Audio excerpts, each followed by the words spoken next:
वचन हैं और अयोग्य वचन जो बोलने के योग्य नहीं, तू तड़ाक करके बोलना। ये तू तड़ाक करके आप बोलोगे, ये पाप वचन नहीं है लेकिन अयोग्य है। संसद में बैठने वाले सांसदों को यह पता होता है कि संसद सभा में, संसद भवन में कौन से वचन नहीं बोले जाते। तो जो वचन नहीं बोले जाते उन वचनों का वहां उपयोग नहीं कर सकते, करने पर वो वचन असंसदीय कहलाते। इसी तरह से मंदिर में कौन से वचन नहीं बोलने चाहिए, जो वचन नहीं बोलने चाहिए उन वचनों को मंदिर में नहीं बोलना है। कौन से वचन गुरुओं के सामने नहीं बोलने चाहिए, जो नहीं बोलने चाहिए वो वचन नहीं बोलने। बोलना असंसदीय है, असभ्यता है। जो वचन चौके में नहीं बोलना चाहिए वो वचन चौके में नहीं बोल सकते। क्या? काटना, इस शब्द चौके में नहीं बोला जाना चाहिए। ककड़ी काट दो, हे फल काट दो, काटना शब्द वहां पर ये हिंसक शब्द है। वहां पर सुधार दो, सवार दो, बना दो, ऐसा तो शब्द प्रयोग किए जाते। तो इसका मतलब है कि जो वचन सावध्यपूर्ण है अर्थात पाप पूर्ण है, उन वचनों का तो प्रयोग करना ही नहीं है। लेकिन जो वचन अयोग्य हैं उन वचनों का भी उपयोग हमारे मुख से नहीं होना चाहिए। अयोग्य वचन यह सिद्ध कर देते हैं कि यह व्यक्ति अयोग्य है। व्यक्ति को अपना पद, अपना कद देखते हुए बोलना चाहिए। व्यक्ति को सामने वाले का पद, सामने वाले का कद देखते हुए बोलना चाहिए। मैं इन वचनों को बोलने के योग्य हूं या नहीं, मुझे ये वचन बोलने चाहिए या नहीं, ये समझना होगा। तभी जाकर के आप सामने वाले का सम्मान बहुमान कर सकेंगे। अन्यथा छोटे मुंह बड़ी बातें, अपनी योग्यता तो नहीं है लेकिन बात ऐसी करेंगे कि जैसे कि हम सब कुछ हैं। नहीं, जो आप नहीं बोल सकते हैं वो आप नहीं बोल सकते। आप में उसे बोलने की योग्यता नहीं। व्यक्ति को अपनी औकात कभी नहीं भूलनी चाहिए। मेरा लेवल क्या है, मेरी स्थिति क्या है, मेरी औकात क्या है, ये बात जब समझ में आ जाती है ना, तो व्यक्ति के वचनों में मिठास आ जाती है, मधुरता आ जाती है, जीवन में विनम्रता आ जाती है। क्यों? क्योंकि उसे पता है कि मैं क्या हूं।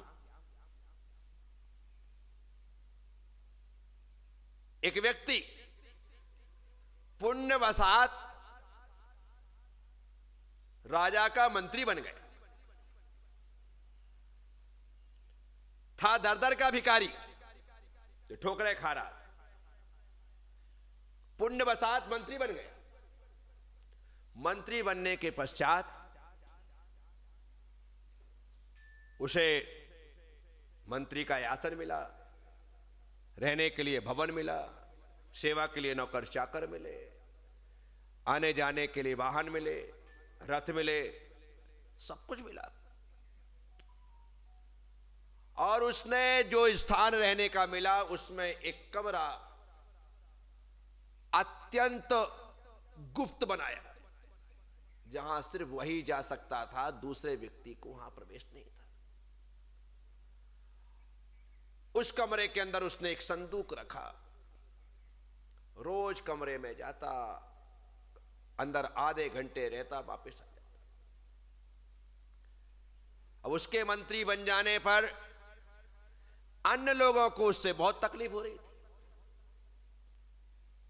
ये दर दर का भिखारी आज मंत्री बन करके हमारे ऊपर हुकूमत चला रहा है, इसकी इतनी हिम्मत इसको तो ऐसी मजा चखाएंगे कि जहां का है वहीं पर चला जाए। ठीक है, बात आई गई हो गई। राजा उससे बहुत खुश था, बहुत प्रसन्न था, और राजा की प्रसन्नता होने की वजह से जो लोग उसके खिलाफ थे वे कुछ नहीं कर पा रहे थे। एक दिन मौका देख करके उसके विरोधियों ने राजा से कहा, महाराज, जिस व्यक्ति पर आप अंधा विश्वास कर रहे हो वो व्यक्ति आपके खिलाफ षड्यंत्र रच रहा है।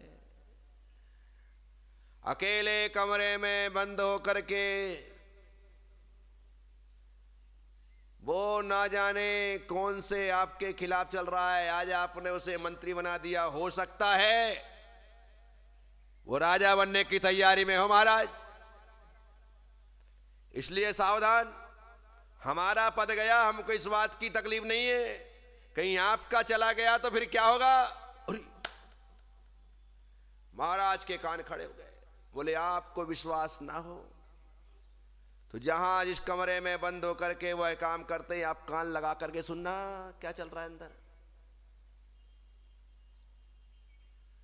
महाराज उनके बहकावे में आकर के चले गए। जाकर के देखा है अंदर बंद होने के पश्चात अंदर जाकर के वह कुछ आवाज आ रही है, उसकी बात हो रही है और ना जाने क्या कर रहा है, और इस प्रकार की बात होती। राजा को लगा निश्चित तौर पर मेरे खिलाफ ही काम चल रहा है। राजा को क्रोध आया और उन्होंने आदेश दिया कि द्वार तोड़ दिया जाए। द्वार तोड़ने की बात आई, द्वार तोड़ने की बात आई तो मंत्री के अंदर कान में आवाज आई। उसने कहा, महाराज दरवाजा तोड़ने की जरूरत क्या है, मैं स्वयं खोल देता हूं। और उसने तत्क्षण दरवाजा खोल दिया। कमरे में कुछ भी नहीं, कोई दूसरा व्यक्ति नहीं, सिर्फ एक इतनी बड़ी संदूक और उसमें इतना बड़ा ताला, इतना बड़ा ताला।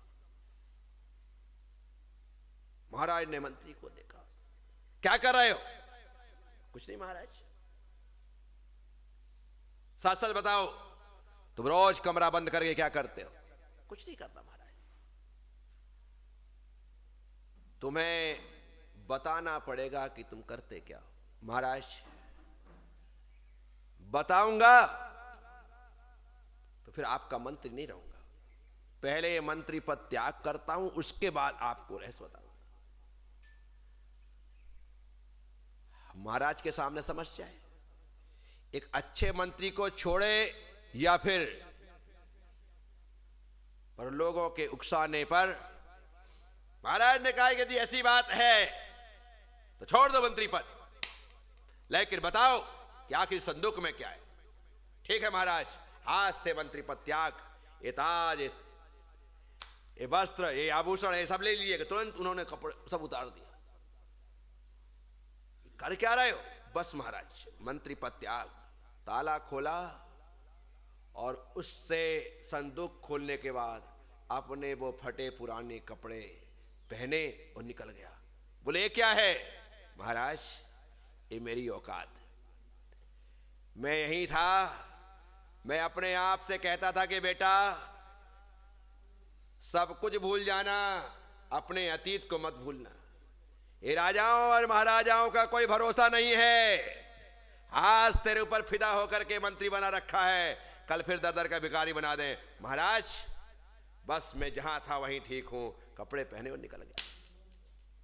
साथियों, मैं आप सबसे कहता हूं, व्यक्ति को दूसरों से सिर्फ गुण ग्रहण करना है, अपने आप को राजा महाराजा बना करके नहीं रखना है, अपने आप को मंत्री बना करके नहीं रखना है। एकदम आप सादगी पूर्ण जीवन जिए, कहीं से कहीं तक आपको तकलीफ नहीं आएगी। रोज 56 भोग खाओगे ना, तो किसी दिन 56 भोग ना मिले और रूखी रोटियां मिल जाएं तो रोटियां रखी रहेंगी और तुम भूखे पड़े रहोगे, बैठे रहोगे। खाऊंगा तो 56 भोग ही खाऊंगा। क्यों? क्योंकि आदत बिगड़ गई है। आदत मत बिगाड़िए, अपने अतीत को याद रखिए। कल क्या था, आज क्या है, कल भी ऐसा ही रहेगा, कोई जरूरी नहीं है। समय का चक्र है, चलता रहता है। आज जिस अवस्थिति और अवस्था में हम सोचें कि वही रहने वाली है, गलत सोच है हमारी। कुछ भी हो सकता है, कुछ भी। हमने जो सड़क पर थे उन्हें आसन और सिंहासन पर देखा है, और जो सिंहासन पर थे उन्हें सड़क पर देखा है। समय समय की बात है। अर्श वाले को फर्श में और फर्श वाले को अर्श में जाते हुए देरी नहीं लगती है। बचपन में आपने कभी मेलों में झूला झूला होगा। जब आप पालकी में बैठ रहे होते हैं तो उस समय आपकी पालकी सबसे नीचे होती है और ऊपर वाला आपके ऊपर होता है, सबसे ऊपर। अभी देखना, जो सबसे ऊपर है ना वो नीचे आएगा और तू सबसे ऊपर चला जाएगा। ऊपर जाकर के फिर तन्ना मत, क्योंकि तू भी अभी नीचे आने वाला है। एक बार के झूले में आदमी बार बार नीचे ऊपर होता है। इसीलिए ये ऊपर नीचे का चक्कर तो चल छोड़ो। जितने बार नीचे आ रहा है उतने बार ऊपर जा रहा है। तो ऊपर जाकर के फूलना नहीं और नीचे आकर के कूलना नहीं। ये जिंदगी है, अच्छा बुरा हर एक समय दिखाती। इसीलिए बात बड़ी कीमती है। यहां पर हमें अपना अतीत हमेशा याद रखना चाहिए, पर किसी को बताना नहीं चाहिए। अपने अतीत का रोना मत रो।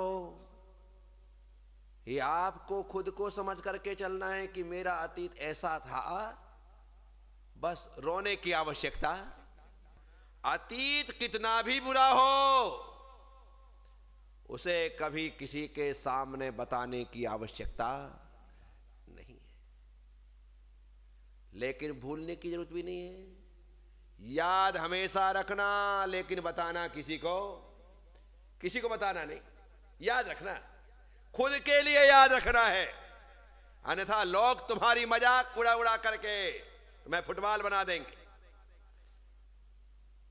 तुम्हारा अतीत दिखा दिखा करके तुम्हारी औकात से बार बार परिचय कराएंगे।